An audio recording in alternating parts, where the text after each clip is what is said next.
Hello, I'm going to start off where I left off. In Mark chapter 6, Jesus walks on the water. Immediately, Jesus made his disciples get into a boat and go ahead of him to Bethsaida.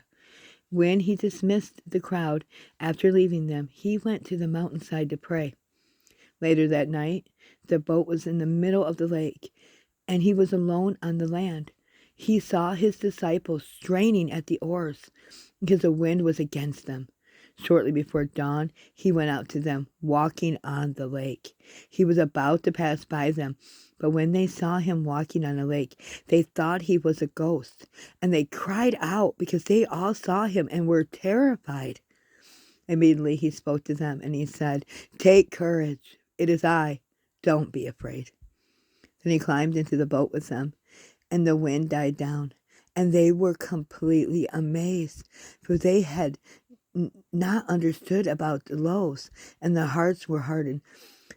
When they had crossed over the land to Gerasera, they anchored there, and as soon as they got out of the boat, people recognized Jesus. They ran throughout the whole region, carrying the sick on mats wherever they heard he was, and wherever he went, into villages and towns of the countryside.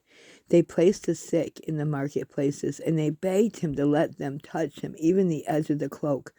All who touched him was healed. That which defiles. Mark chapter 7.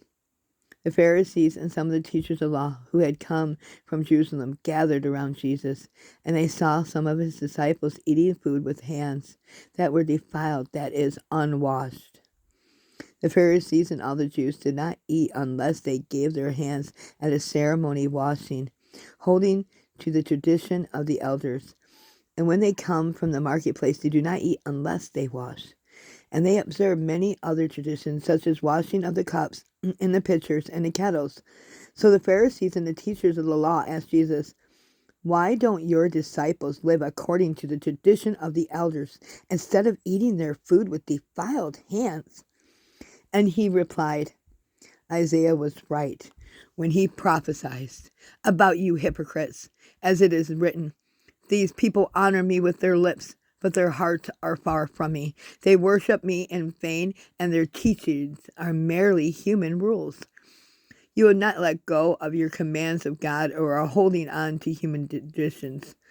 And as he continued, you have a fine way of setting aside the commands of God in order to observe your own traditions.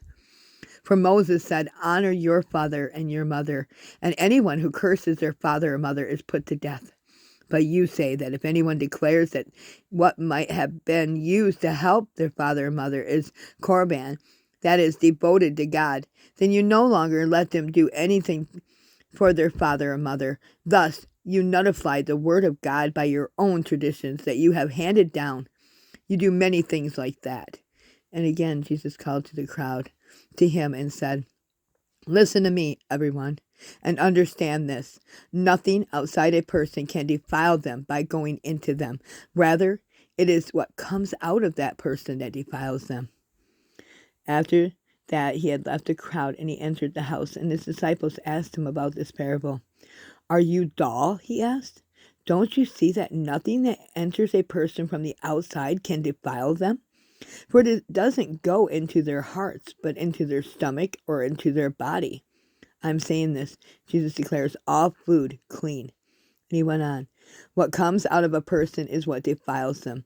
For it is from within, out of that person's heart, that evil thoughts come: sexual immorality, theft, murder, adultery, greed, malice, deceit, lewdness, envy, slander, arrogance, and folly. And these evils come from inside and defile a person." God bless you. And tomorrow I'll start off where I left off. Thank you.